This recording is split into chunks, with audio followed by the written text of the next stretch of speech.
Hare Krishna, dear devotees, good morning. Hare Krishna, Taraka Prabhu, good morning.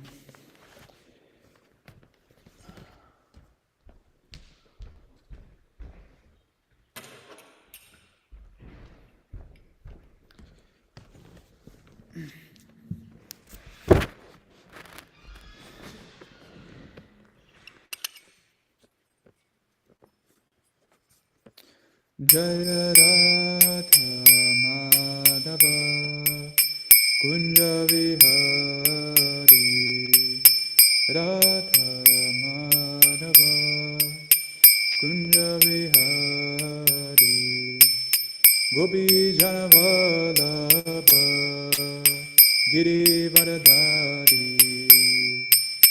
Gopi Janavalabha Giri Varadari Yashodanandana Braja Janaranjana Yashodanandana Braja Janaranjana Jamunatira Vannachari Jamunatira Vannachari Jaya Radha Madhava Kunja Vihari Radha Madhava Kunja Vihari Gopi Janavalabha Giri Varadhari Gopi Janavalabha Giri Varadhari Yashodanandana Braja Janaranjana Yashodanandana Braja Janaranjana Jamunatira Vannachari Jamunatira Vannachari Jaya Radha Madhava Kunja Vihari Gopi Janavalabha Giri Varadhari Yashodanandana Braja Janaranjana Jamunatira Vannachari Jaya Radha Madhava Kunja Vihari Gopi Janavalabha Giri Varadhari Yashodanandana Braja Janaranjana Jamunatira Vannachari Hare Krishna Krishna Krishna Hare Hare Hare Rama Rama Rama Rama Hare Hare Hare Krishna Krishna Krishna Hare Hare Hare Rama Rama Rama Rama Hare Hare Hare Krishna Krishna Krishna Hare Hare Hare Rama Rama Rama Hare Hare Hare Krishna Krishna Krishna Hare Hare Hare Rama Rama Rama Hare Hare Hare Krishna Krishna Krishna Hare Hare Hare Rama Rama Rama Hare Hare Jaya Radha Damodara Radha Damodara Radhe Radha Damodara Radha Damodara Radhe Lalita Vishaka Lalita Vishaka Shri Radhe. Jaya Lalita Vishaka Lalita Vishaka Shri Radhe. Jaya Nitai Gora Sundar Nitai Gora Sundar Goradhe. Jaya Nitai Gora Sundar Nitai Gora Sundar Goradhe. Prabhupada, Prabhupada, Prabhupada, Jaya Jaya Prabhupada, Jaya Jaya Prabhupada, Prabhupada, Prabhupada, Jaya Jaya Prabhupada. Srila Prabhupada ki Jai.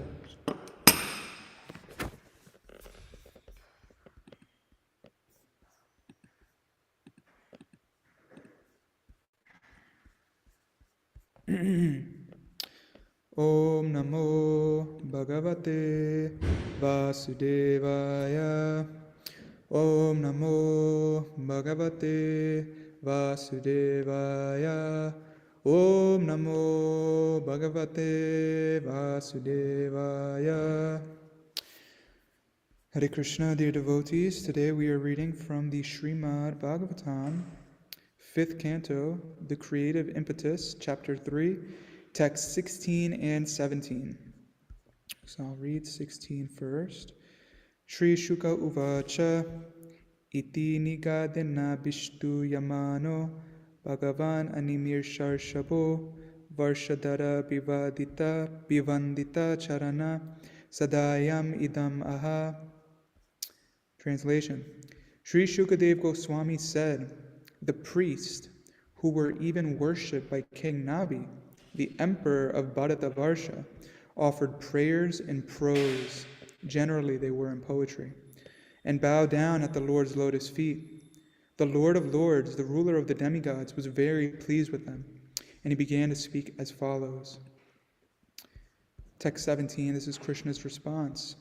Shri Bhagavan Uvacha Aho Bataham Brishayo Bhavarbir Avitata Girbir Varam Asulavam Abhiyachito Yad Amushya Majo Maya Sadrisho Bhuyaditi Mamaham Eva Birupaha Kaivalyar Atapi Brahmavado Namrisha Bhavitum Arhati Mamevahi Mukam Yadwijadeva Kulam. Synonyms.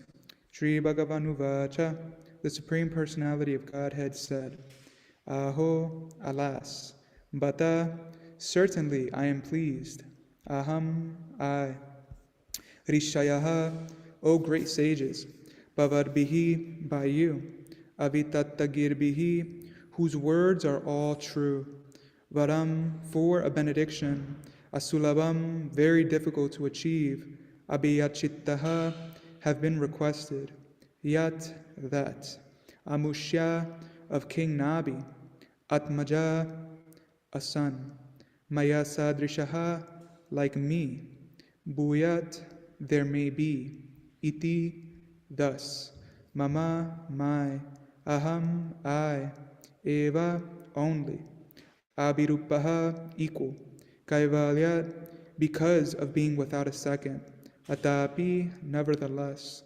Brahmavadaha, the words spoken by exalted brahmanas, na, not, Mrisha, false, Bhavitum, to become, Adhati, ought, Mama, my, Eva, certainly, he, because, Mukam, mouth, Yat, that, Dvija Deva Kulam, the class of pure brahmanas. Translation and purport by His Divine Grace, A.C. Bhaktivedanta Swami Prabhupada, Srila Prabhupada Ki Jai. Translation. The Supreme Personality of Godhead replied, O great sages, I am certainly very pleased with your prayers. You are all truthful. You have prayed for the benediction of a son like me for King Nabi, but this is very difficult to obtain, since I am the Supreme Person without a second, and since no one is equal to me. Another personality like me is not possible to find. In any case, because you are all qualified brahmanas, your vibrations should not prove untrue. I consider the Brahmanas who are well qualified with Brahminical qualities to be as good as my own mouth. Wow. Purport by Srila Prabhupada. The word avitata girbihi means they whose spoken vibrations cannot be nullified. The Brahmanas, Dvija, the twice-born, are given a chance by the Shastric regulations to become almost as powerful as the Supreme Lord. Whatever a Brahmana speaks cannot be nullified or changed in any circumstance. According to the Vedic injunctions, a Brahmana is the mouth of the Supreme Personality of Godhead. Therefore, in all rituals, a Brahmana is offered food, Brahmana Bhojana, because when a Brahmana eats, it is considered that the Supreme Lord himself eats. Similarly, whatever a Brahmana speaks cannot be changed. It must act. The learned sages who were priests at Maharaj Nabi's sacrifice were not only Brahmanas, but were so qualified that they were like devas, demigods, or God himself. If this were not the case, how could they invite Lord Vishnu to come to the sacrificial arena? God is one, and God does not belong to this or that religion.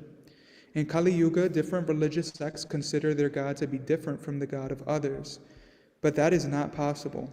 God is one, and he is appreciated according to different angles of vision. In this verse, the word Kaivalya means that God has no competitor. There is only one God. In the Shvetashvatar Upanishad 6.8, it is said, Natat samash chabhyadikash drishyate. No one is found to be equal to him or greater than him. That is the definition of God. Translation one more time. The Supreme Personality of Godhead replied, O great sages, I am certainly very pleased with your prayers. You are all truthful. You have prayed for the benediction of a son like me for King Nabi. But this is very difficult to obtain. Since I am the Supreme Person without a second, and since no one is equal to me, another personality like me is not possible to find. In any case, because you are all qualified Brahmanas, your vibrations should not prove untrue. I consider the Brahmanas who are well qualified with Brahminical qualities to be as good as my own self, or as my own mouth. Om Jnanatirmirannasya Jnananjana Chalakaya Chakshur Unmilitam Yena Tasmai Shri Guruve Namaha. Jai Shri Krishna Chaitanya Prabhu Nityananda Shri Advaita Gadadhar Shivasari Gaura Bhakta Vrinda. Hare Krishna Krishna Krishna Hare Hare Hare Rama Rama Rama Hare Hare. Hare Krishna, dear devotees, good morning. I pray for everyone's blessings this morning, that I may speak something that's truthful, beneficial, and pleasing for everyone, and something that might help us to get a little more insight into these verses we are reading this morning. So in this particular part of the Srimad Bhagavatam, the Supreme Lord Krishna, he's acknowledging the prayers of the Brahmanas, and he's telling them basically that, you're asking, on Maharaj Nabi's behalf for a son like me. But unfortunately, there's no one in existence who is like me. It's just me, it's just Krishna. I'm just the Supreme Personality of Godhead, and you can't find another personality that, can compare to my glories. But because you're qualified Brahmanas, I feel that it is my duty to uphold the vibrations that you're manifesting and to make these words true. So Krishna, we're going to see in the following verses, he's going to fulfill this prayer of the Brahmanas and Maharaj Nabi. So I found this really interesting, because Prabhupada's making a very interesting point in this purport. He's saying that avitata girdbihi means they whose spoken vibrations cannot be nullified. So we can see, the power that the Brahmana class actually has. Qualified Brahmanas, those who are qualified with the Brahminical qualities, we should familiarize ourselves with these qualities. They're listed in Bhagavad Gita. I don't remember them off the top of my head. I need to obviously familiarize myself a little bit more with them. But there's truthfulness, austerity, self-control, I think charity is, no, not charity. These qualities are listed in Bhagavad Gita that are representative of the Brahminical class. And it's important that, we make sure that we have these qualities, or we're trying to cultivate these qualities if we're aspiring for the position of being an actual Brahmana. In this day and age, it's very important that we discern who's actually a Brahmana or not based on the qualities that they have. Just because you're born in a family of Brahmanas, it doesn't necessarily mean that you're a Brahmana. Because if you're lacking these qualities, then ultimately you are most likely to be classified as a Brahma Bandhu, or friend of the Brahmanas, or the son of a Brahmana, or daughter of a Brahmana. And this doesn't necessarily entitle you to this position or this classification of being a Brahmana. We have to cultivate these qualities. So the point is being made in this verse that one who has these qualities, actually, Krishna is saying that these personalities are as good as his own mouth, and the vibrations that they speak should not be proven untrue. So this is amazing. We can see the potency that the Brahmana class actually has. The words that they speak, the vibrations that they manifest. Krishna feels obliged to uphold and make true, whatever it is that they're speaking. So I was thinking, if this is the case for the Brahmana class, just imagine, how Krishna feels towards the Vaishnavas, towards the devotees, who are actually more elevated than the Brahmanas. A Vaishnava is automatically a Brahmana, but when one's a Brahmana, that doesn't necessarily mean that you are a Vaishnava. So the Vaishnavas, they have all of the qualities of the Brahmanas within themselves, and then some. So if one is actually a Vaishnava and they're speaking, Krishna feels even more obliged, in a sense, to uphold the truth that they are speaking. And Krishna, he actually explains in the 9th canto of the Srimad Bhagavatam. This is, I'll read a verse from the 4th chapter, text 63 of the 9th canto. Krishna is here talking to Durvasa Muni. Durvasa Muni is approaching Krishna for shelter because he offended a great devotee. And this is one of the responses that Krishna gave him. The Supreme Personality of Godhead said to the Brahmana, "I am completely under the control of my devotees. Indeed, I am not at all independent. Because my devotees are completely devoid of material desires, I sit only within the core of their hearts. What to speak of my devotee? Even those who are devotees of my devotee are very dear to me." And one more verse I'll read, just to really drive home this point that the devotees of the Lord, the Vaishnavas, are extremely dear to him. Krishna says in 11:14-15, "My dear Uddhava, neither Lord Brahma, Lord Shiva, Lord Sankarshan, the goddess of fortune, nor indeed my own self are as dear to me as you are." So in this verse, Atma, the word Atma, Krishna is using this word to designate or denote his self. Atma in Sanskrit can be used to denote many different things, body, mind, but usually it refers to the self or the soul. So Krishna is saying that, not even his own self, not even his own soul is as dear to him as his pure devotee. So we can see just how exalted the pure devotee is. The qualified Brahmana may qualify themselves to be the mouth of the Supreme Personality of Godhead, but the Vaishnav or the pure devotee is as good as the Lord's heart.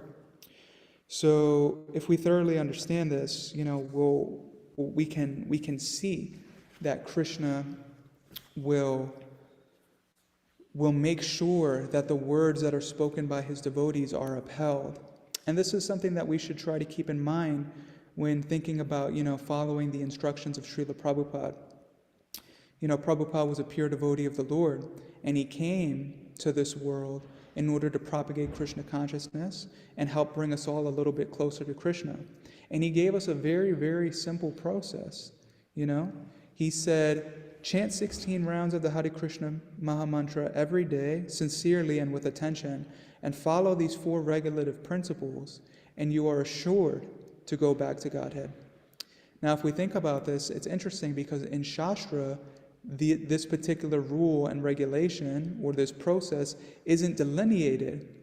But a pure devotee of the Lord, a Paramahamsa, he's coming, he's taking the essence of this knowledge, and he's providing us with a process by which we can easily fulfill the conditions of Shastra in order for us to, come to the position of, being engaged in pure devotional service. He simplifies it. And this is the nature of the acharyas and the saintly persons in our line.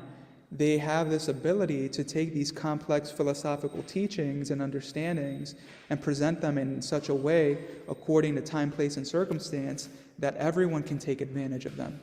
So Srila Prabhupada, he gave us a very simple process: chant 16 rounds, follow the 4 regulative principles, and you're going back to Godhead. Now, we should wholeheartedly accept this within our heart, because Krishna, as mentioned in this verse, he upholds the words of his true devotees. The words of the brahmanas, the words of the devotees, can never be proven untrue. So if we thoroughly understand this, we can take shelter of this understanding and have faith in the fact that if we are sincerely trying to execute the process of Krishna consciousness, then we are assured of this exalted destination in the end. But the key word is sincerity. We have to make sure that we are genuinely trying to make advancement in Krishna consciousness. Because we could, theoretically, chant 16 rounds every day, follow the 4 regulative principles, but are we actually, being introspective? Are we actually trying to transform our character? Are we actually looking within ourselves and trying to, increase the awareness of our anarthas so that we can gradually overcome them? And are we daily trying to increase the awareness of Krishna within our life? These are things that we actually have to put conscious effort and energy into. And of course, just following these regulations, they will give us some benefit and they will help us to make advancement. But sincerity is key. And if we're sincere, then we will be genuinely trying and gauging daily, how am I advancing in Krishna consciousness? Is my character transforming? Am I developing a service attitude? Is Krishna becoming more prominent in my life? Am I becoming more aware of Krishna? And if the answer to these questions is no, then that requires a little more internal reflection and maybe some guidance from seniors. Because the process works, but the way that we apply the process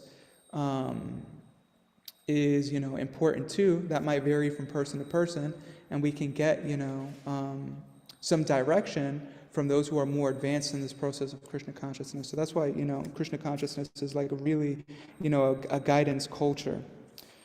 So, this verse was also making me think about this point that my Guru Maharaj, he makes in a lecture some time ago.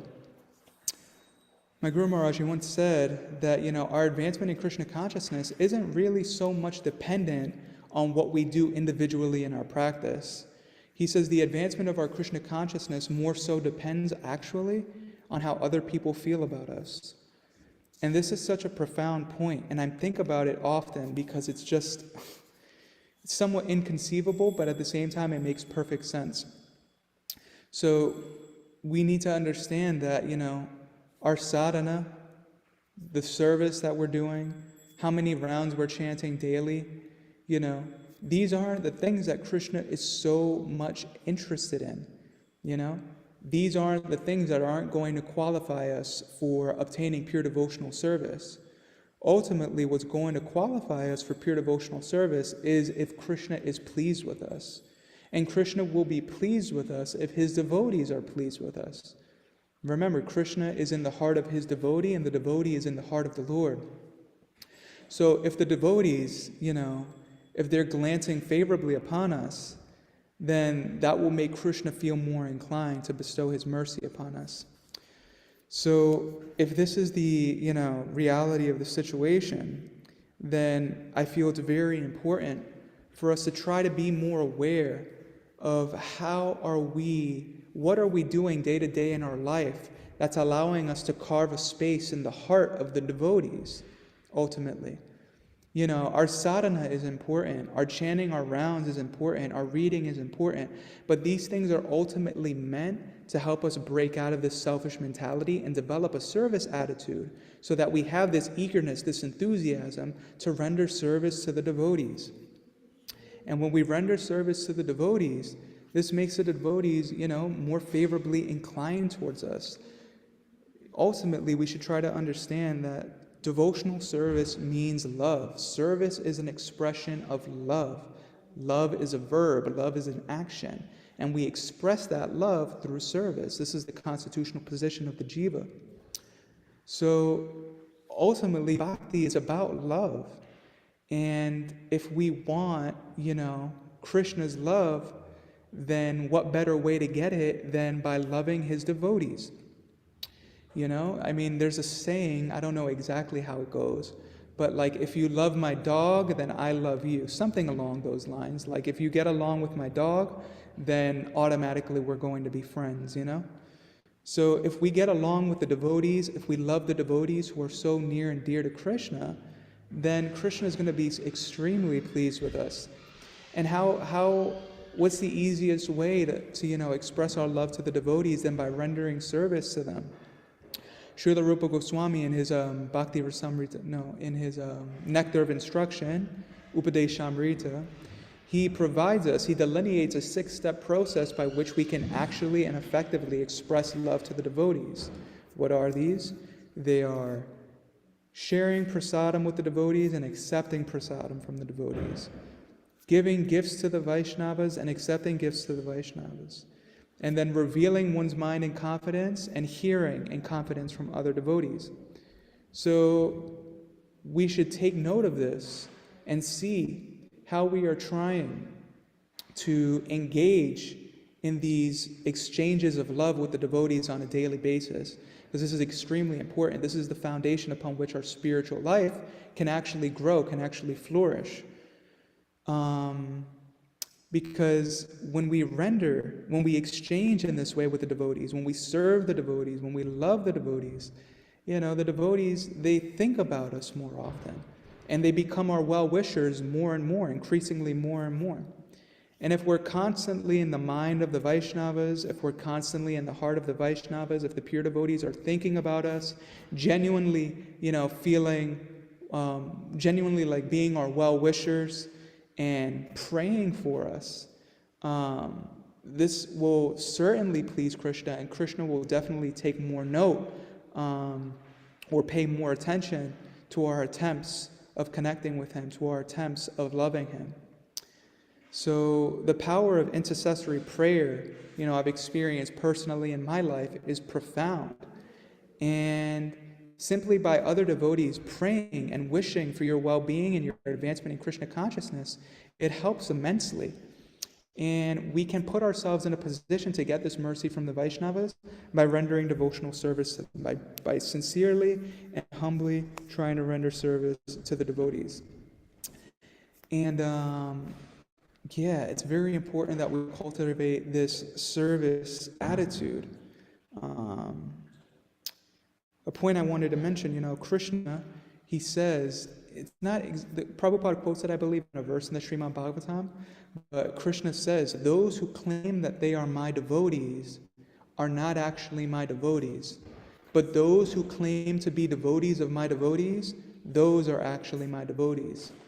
So what does it mean to be a devotee? It means to be a servant of the devotees of the Lord, ultimately.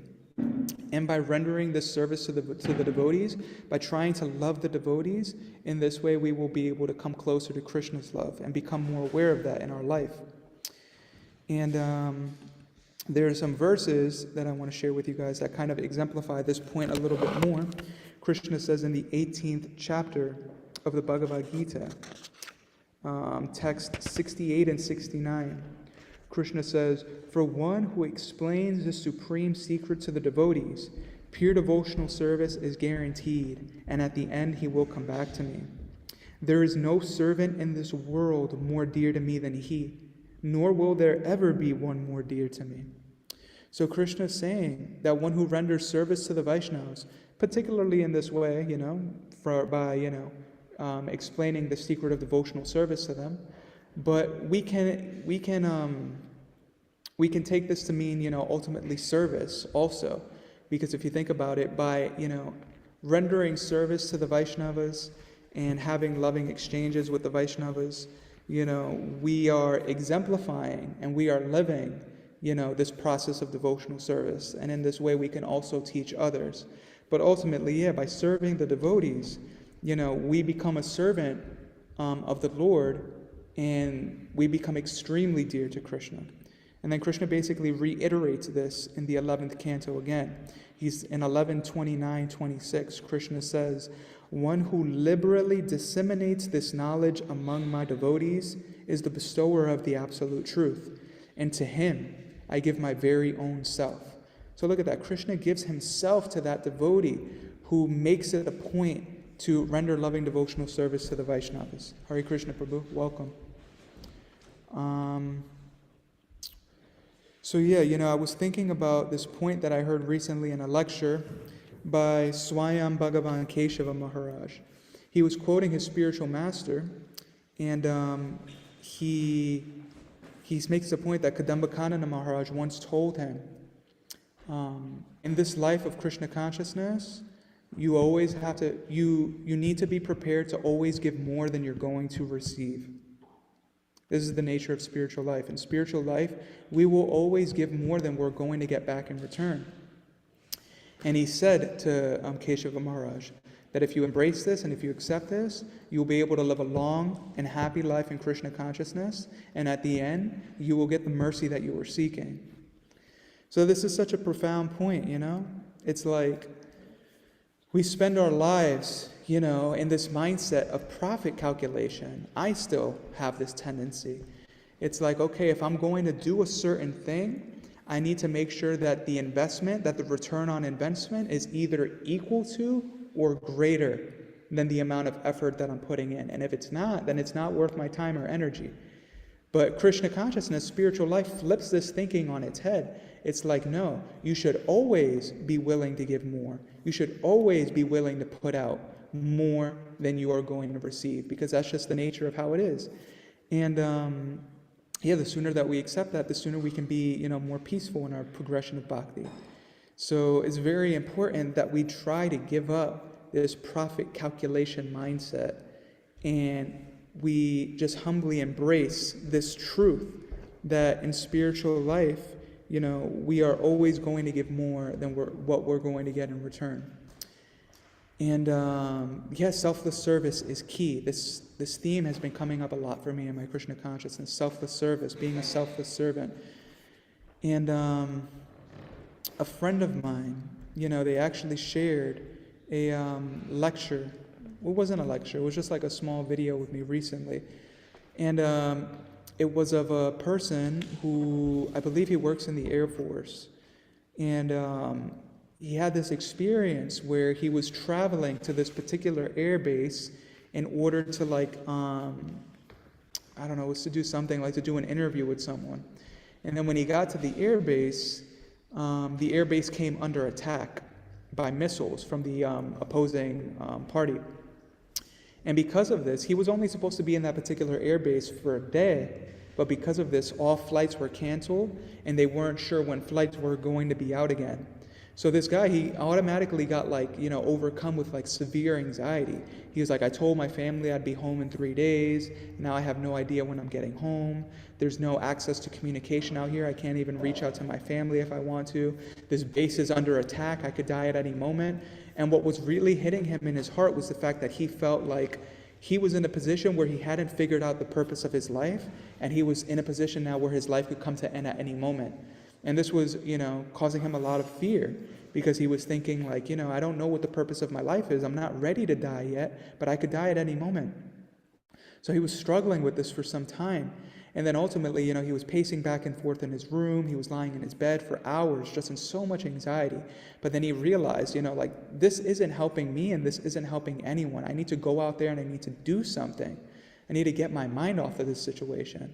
So he decided to make himself useful, and he put himself in a position where he can render service to those who were at the base. He started asking around, is there anything that I can do to help? People were like, yeah, sure, come here and do this and do that. So he was going around and making himself available for things. And through this process, he started feeling, a very deep sense of fulfillment, contentment, and just peace.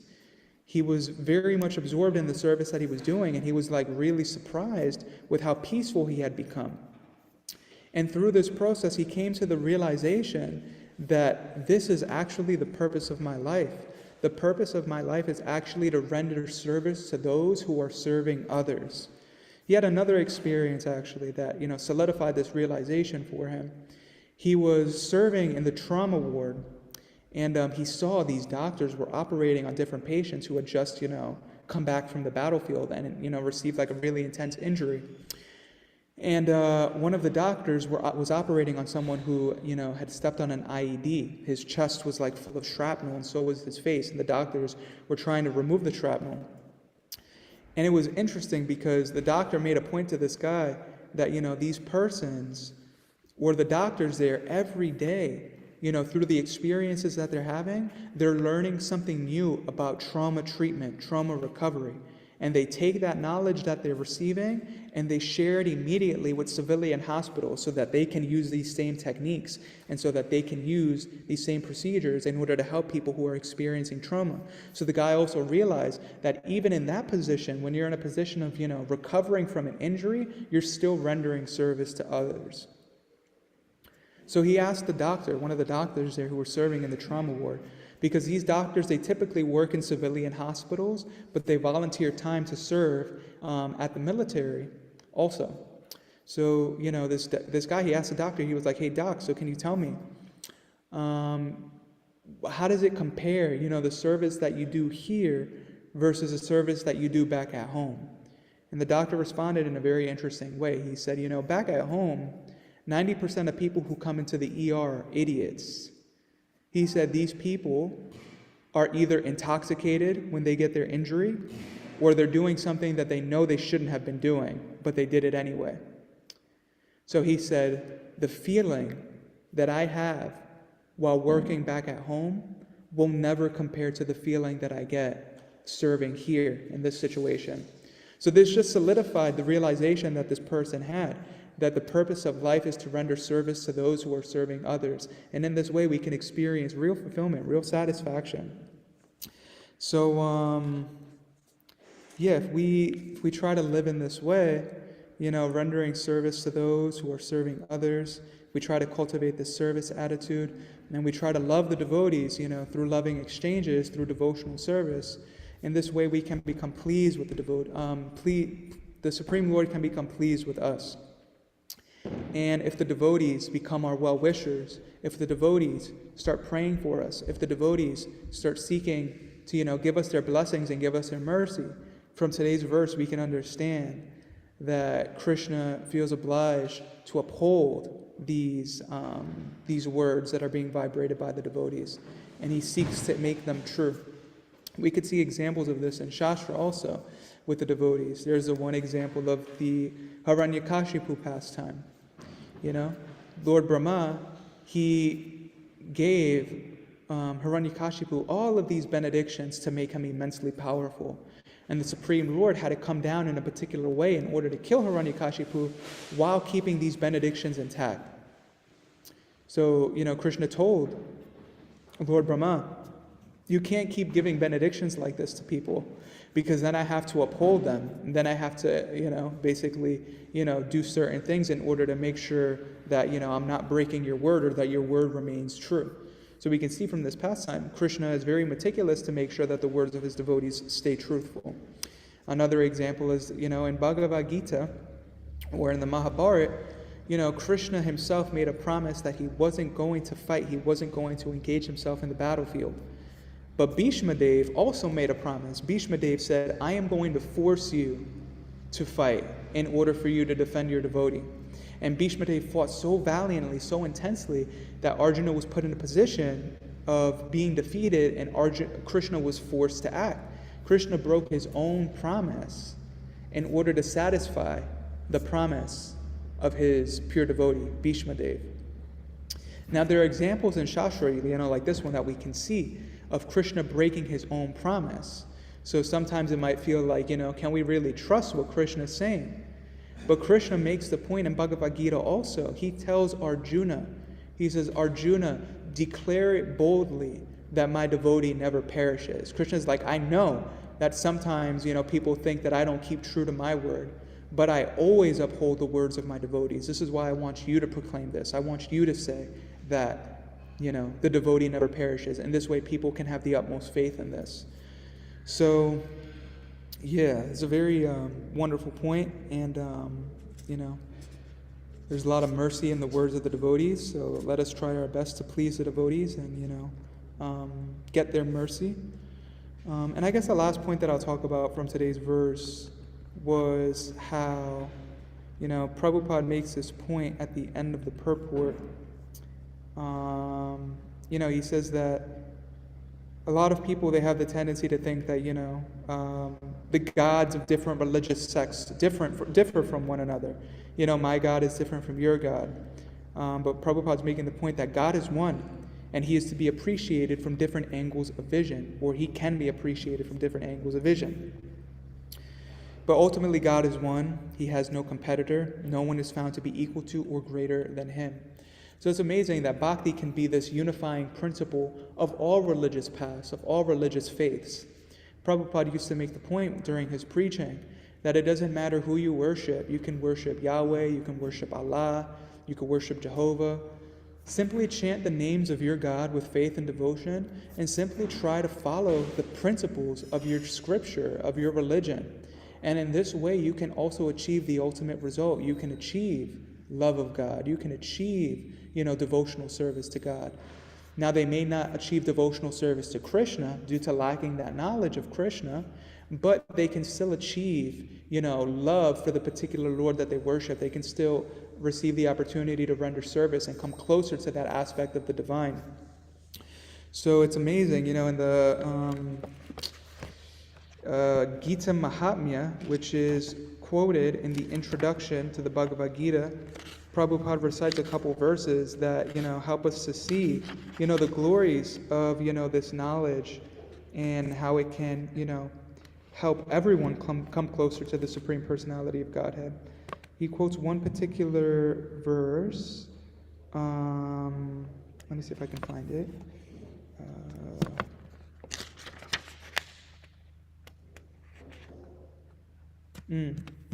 Okay, yes. So in the Gita Mahatmya 7, it states, Ekam Shastram Devaki Putra Gitam, Eko Devo Devaki Putra Eva, Eko Mantras Tasya Namani Yani, Karmapyakam Tasya Devasya Seva. This translates to, in this present day, people are very much eager to have one scripture, one God, one religion, and one occupation. Therefore, Ekam Shastram Devaki Putra Gitam. Let there be one scripture only, one common scripture for the whole world, Bhagavad Gita. Eko Devo Devaki Putra Eva.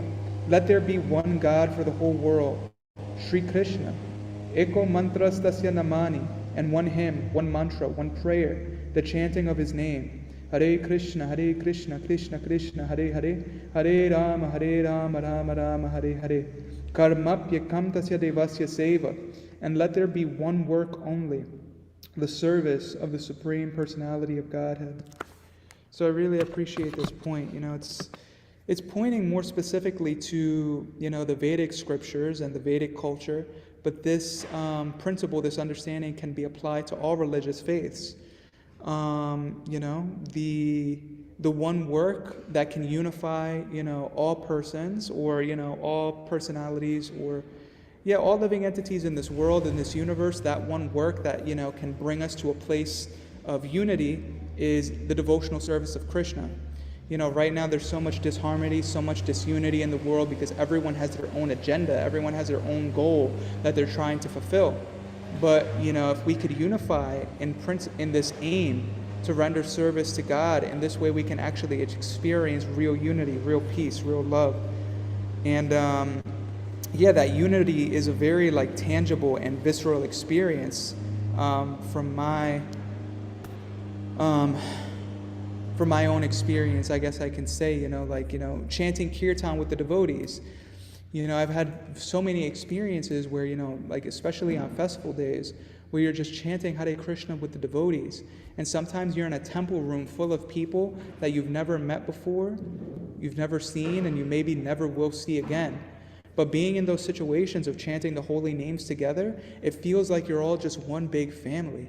And it's just such a beautiful feeling, because that unity, that sense of unity is so powerful. That aim is one. We're all here together to please the Supreme Being, to please, the Lord of our life, Krishna. And I think that's a really beautiful thing. So I'll stop there. We have about 15 minutes for questions or discussion or corrections.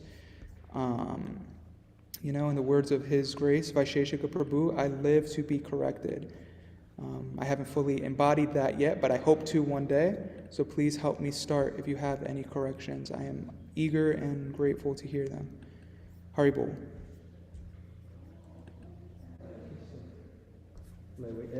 Haribol. Yes, please. Venu Madhurya Prabhu is going to add something. Hare Krishna. Yes, thank you very much for the class. I really appreciate the points about devotees and how the Lord is pleased when devotees are pleased through their prayers, through their thinking about us. And indeed, our spiritual progress depends a lot on the blessings of devotees.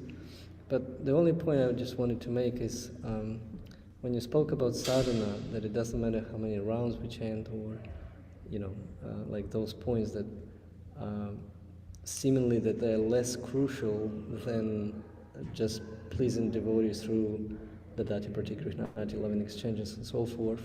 The only thing we should not misunderstand is that our sadhana bhakti that we are practicing is actually, this is also an attempt to please the pure devotee.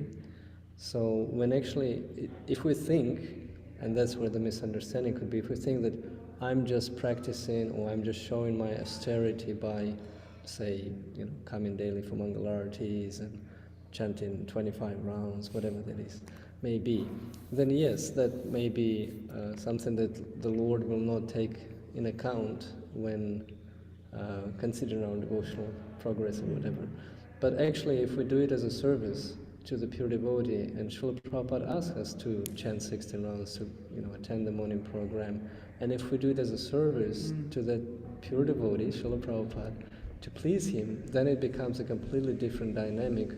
And actually, devotional service is Shravanam, Kirtanam, Vishnu Smaranam, and so forth.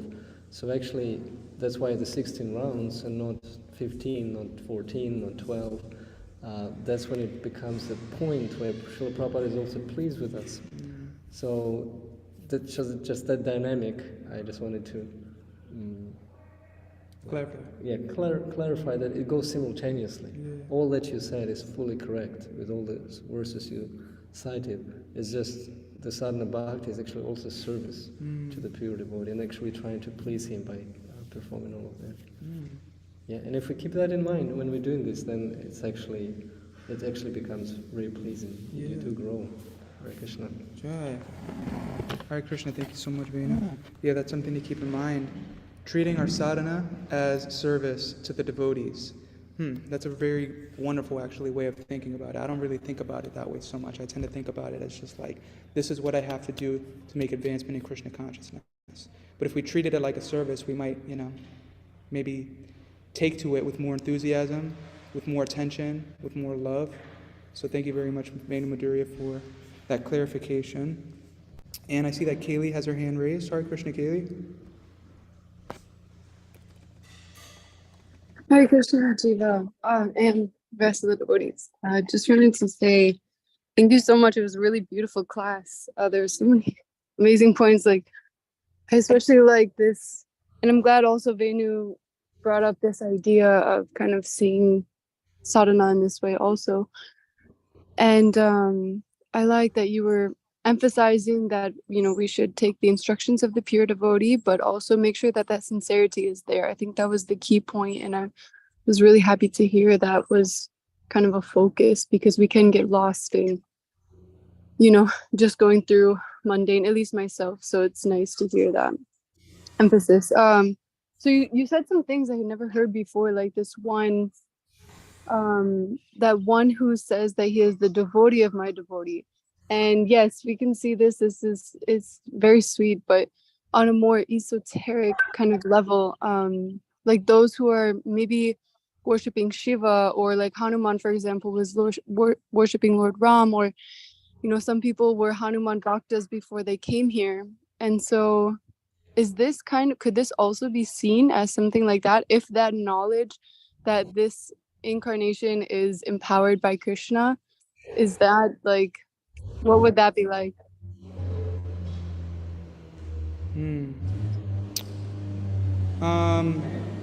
I'm a little bit confused about your question. So Shiva is the greatest devotee of Lord Krishna, right? So Right. if one says that they are a servant of Shiva, right? Right. And then so that could be essentially seen in this way also, the one that is the devotee of the devotee.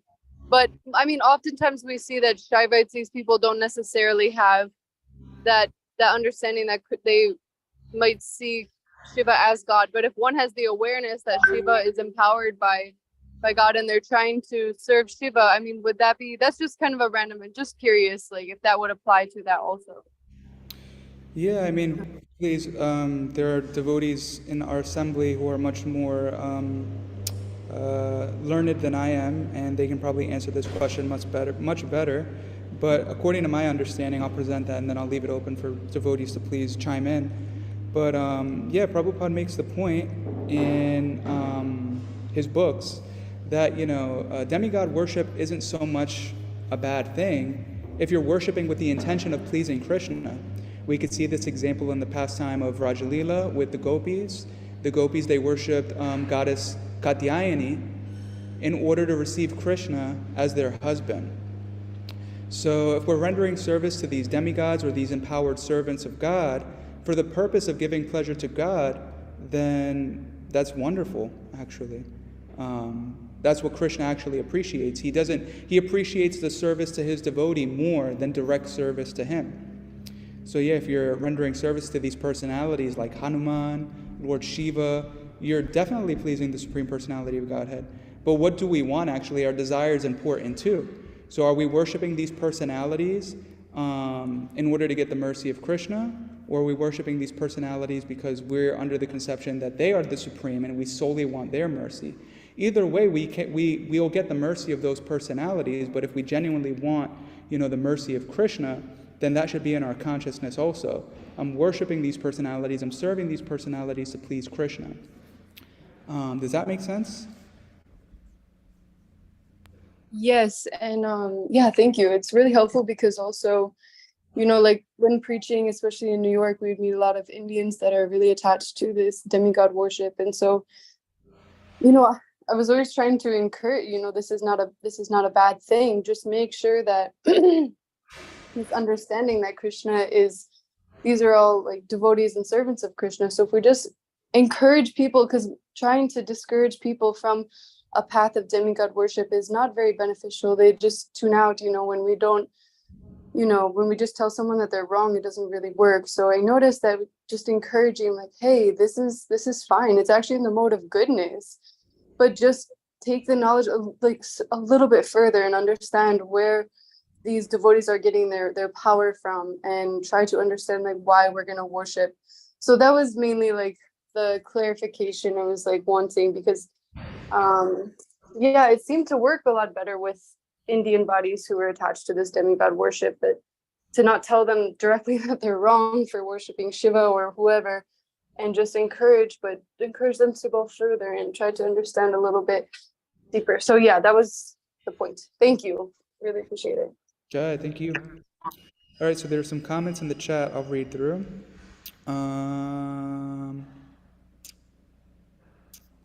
Okay, so Parameshwari said, it's so nice to hear your class again, Jiva Pandit Prabhu. Thank you so much, Parameshwari, for being here.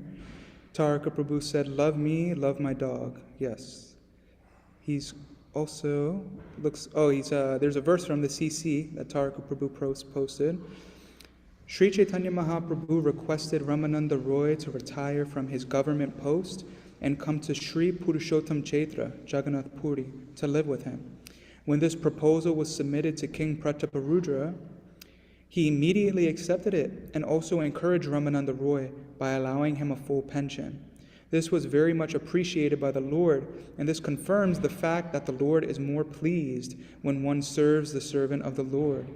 In ordinary parlance, it is said, if you love me, love my dog.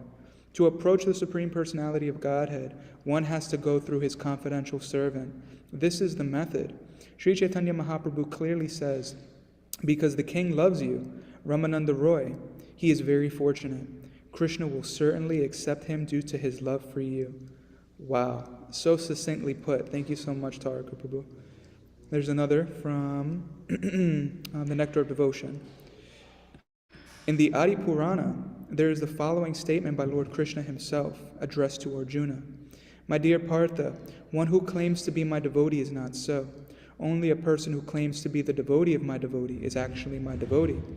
No one can approach the Supreme Personality of Godhead directly, C.C. Madhya 1380.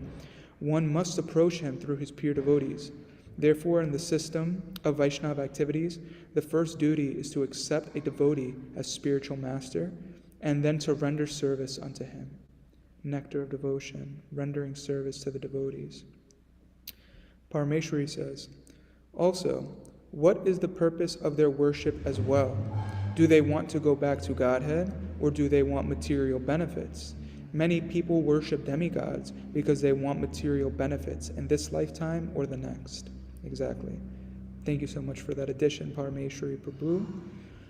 All right, dear devotees, that's everything in the chat. Does anyone have any questions or final comments? We have a few minutes left.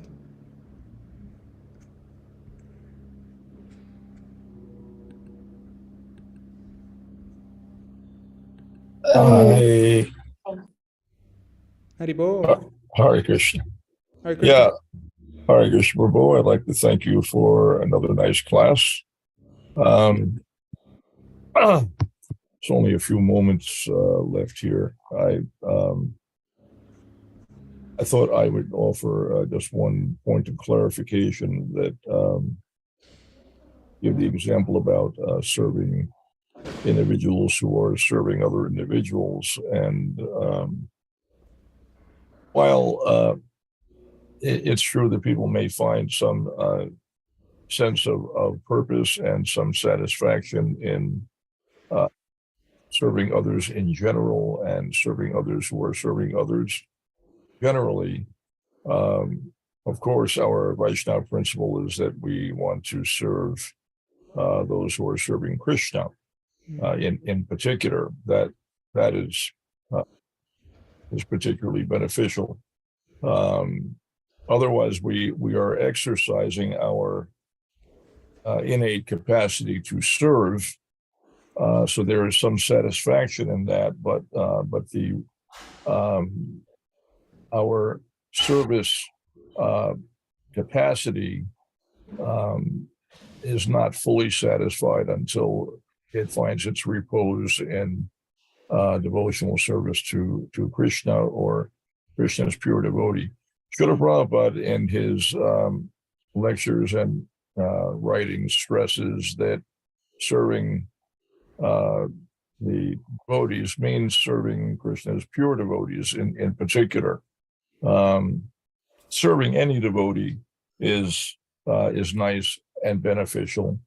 Every devotee should have or at least be working on cultivating an attitude of humble submission, especially to devotees in general. But most importantly, we are concerned with service to the pure devotee. That is particularly beneficial. There are lots of devotees, all different kinds of devotees on different of advancement, and service to any of them may be beneficial, but the greatest benefit is the service of the pure devotee.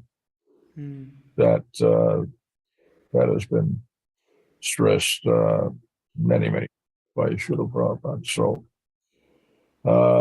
that's all I wanted to say. We're just past 8 o'clock here, so I'll shut up. Thanks again, Prabhu. Hare Krishna. Thank you so much, Prabhu, for that addition and clarification. Hare Krishna. I think the deity doors will be opening a little later, so we are going to start with Guru Puja this morning. Thank you all so much. Grantara Srimad Bhagavatam Ki Jai. Vanchakalpatarubhyascha Kripasindhubhya Evacha Patitanam Pavanibhyo Vaishnavibhyo Namo Namaha Anantakopi Vaishnava Ki Jai. Hey, if we've got a few moments, one other thing I could contribute real quickly. You were mentioning the qualities of the Brahmins. So this is described in Bhagavad Gita in the 18th chapter. It's actually text 42, where Krishna says, Shamodamastapa Shaucham Shantir or Jivam Evacha Viganam Astikyam Brahmakarma Svabhavijam, that peacefulness, self-control, austerity, purity, tolerance, honesty, knowledge, wisdom, and religiousness, these are the natural qualities by which the Brahmanas work. That's all. Hare Krishna. Hari Bol. Thank you. All right, Hare Krishna, everyone.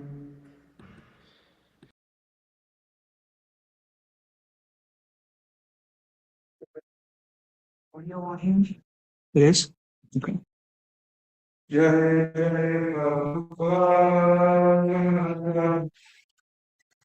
Prabhupada.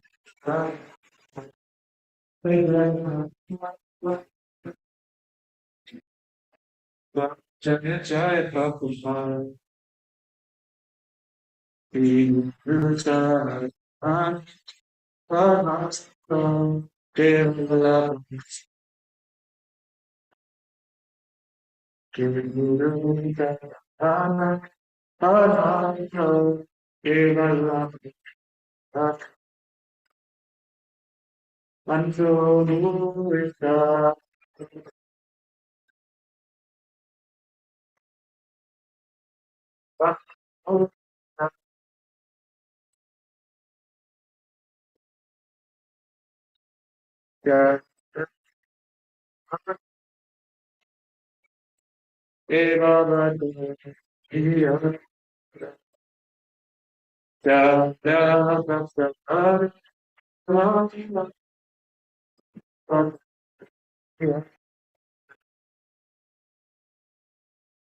Krishna Bhakti Hoina. Krishna Bhakti Hoina. Om Tata Bhakya Chitte Do. Guru Bhakya Bhakya Chitte Do. Arana Koriyoina. Arana